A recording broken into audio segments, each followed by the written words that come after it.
Aloha. My name is Jeff Gere. I'm a storyteller, and this is my version of Shar Hashomoto's personal story that her husband told her. It's been printed in the paper, and now my version. I hope she forgives me. In my family, my brother was known as the weird one, the oddball.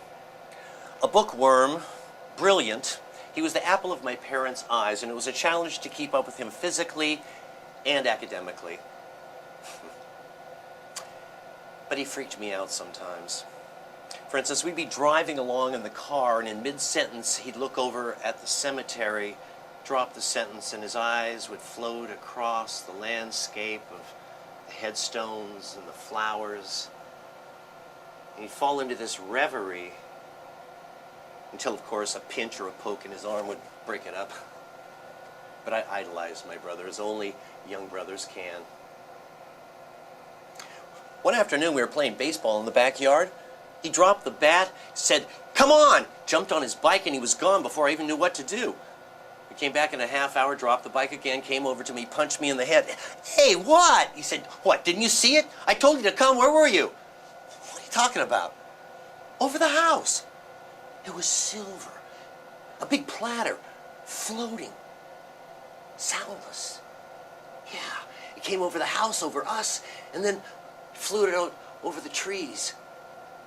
That's why I got on my bike. "Why didn't you come?" "What do you think it was?" "I swear to God, it was a damn UFO, for real."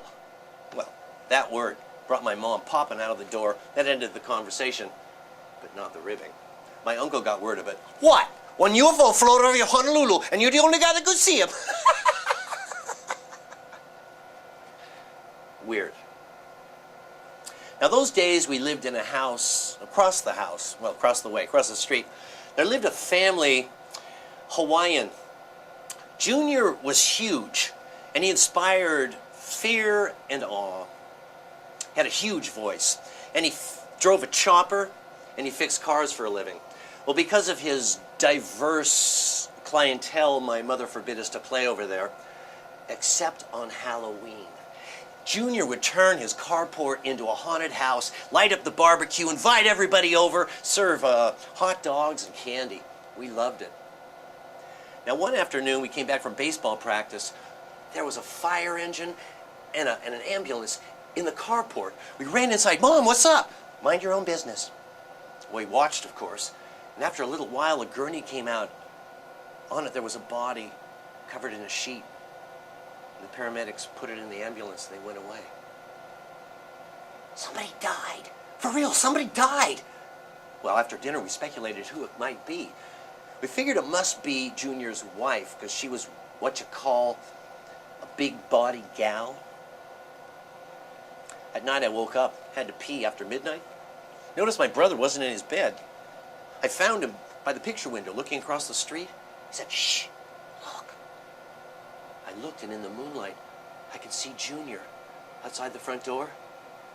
You couldn't hear him, but you could tell he was crying. He kept wiping his face and sobbing. His huge shoulders were heaving. After a while, he kind of turned and walked off down the street into the darkness. It was awful. Well, in the morning, my mom got up. She went over to offer condolences, of course, and came back with the story. That evening, Junior had finished working on the chopper, had come in, plopped down in his Easy Boy, and had watched TV, fallen asleep. She was fixing dinner and doing whatever she did. "Dinner!" He didn't come. She went into the living room, and there he was in the Lazy Boy, laid out. Dead.